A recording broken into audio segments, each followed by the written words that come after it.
வணக்கம். முதலில் தலைப்புச் செய்திகள்.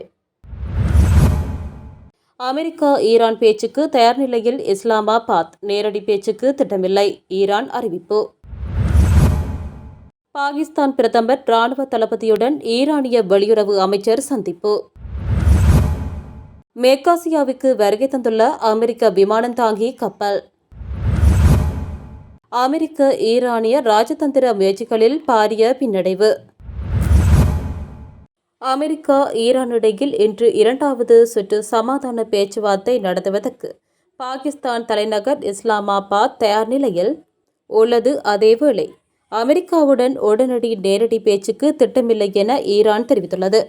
ஈரானிய வெளியுறவு அமைச்சர் அப்பாஸ் அராக்சி நேற்று முன்தினம் இரவு இஸ்லாமாபாத் சென்றடைந்த நிலையில் அமெரிக்க ஜனாதிபதி டொனால்ட் ட்ரம்பின் விசேட தூதுவர் ஸ்டீவ் விட்கோஃப், ட்ரம்பின் மருமகன் ஜாரெட் குஷ்னர் ஆகியோர் நேற்று மாலை அமெரிக்காவிலிருந்து இஸ்லாமாபாத் நோக்கி புறப்பட்டனர்.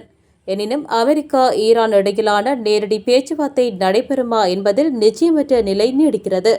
அமெரிக்க அதிகாரிகளுடன் உடனடியாக நேரடி பேச்சுவார்த்தை நடத்துவதற்கான திட்டத்தை ஈரானிய வெளியுறவு அமைச்சர் அராக்சி கொண்டிருக்கவில்லை என ஈரானிய வெளியுறவு அமைச்சின் பேச்சாளர் தெரிவித்துள்ளார்.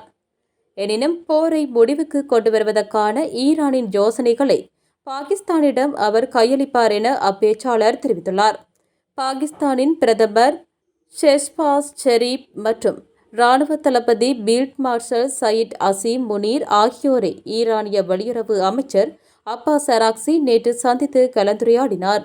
இதேவேளை வெள்ளை மாளிகை ஊடக செயலாளர் கரோலின் லெவிட் செய்தியாளர்களிடம் பேசுகையில் ஈரானிய தூதுக்குழுவினருடன் பேச்சுவார்த்தையில் ஈடுபடுவதற்காக பிட்கோவ் மற்றும் குஷ்னர் பாகிஸ்தானில் இருப்பார்கள் என தெரிவித்தார்.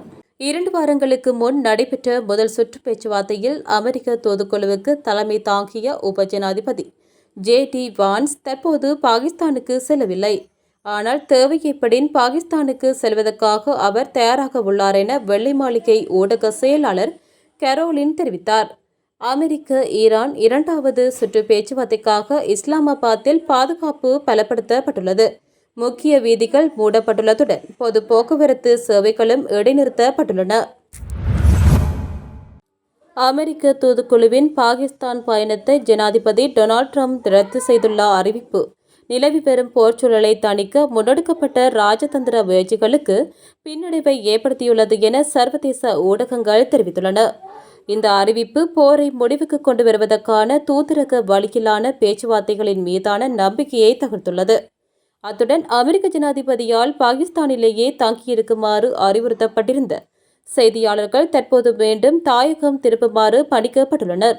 இந்த நிலையில் அமெரிக்காவிடம் தாங்கள் சமர்ப்பித்த 10 அம்ச கோரிக்கைகளில் எந்த மாற்றமும் இல்லை என்றும் அதில் உறுதியாக இருப்பதாகவும் ஈரானிய தூதுக்குழு தெரிவித்துள்ளது.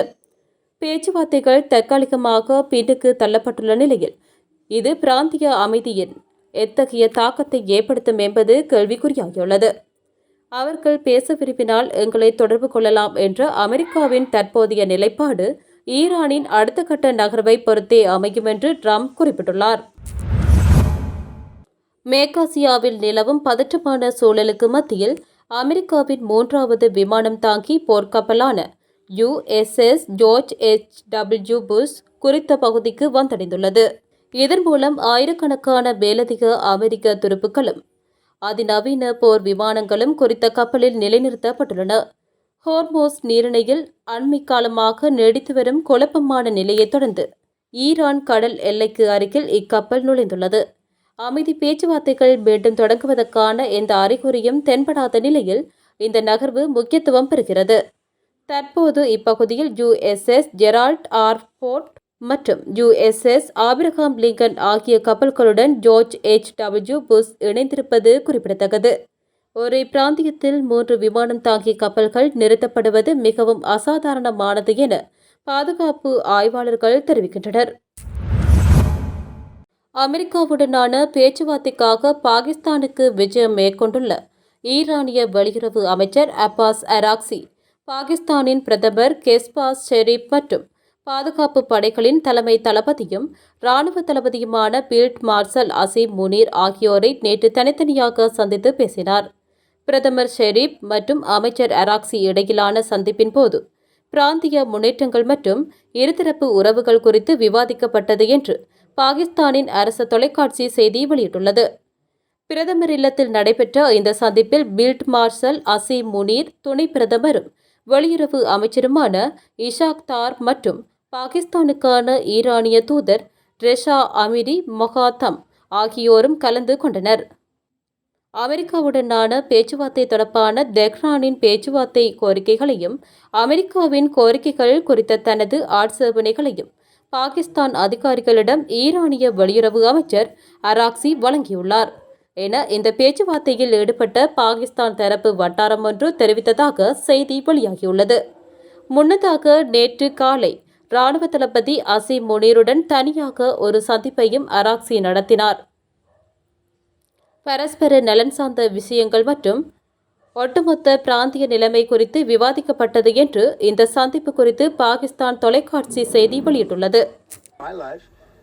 And I want to live because I want to make this country great. That's why I want to live. But when you're impactful, they go after you. When you're not impactful, they leave you alone.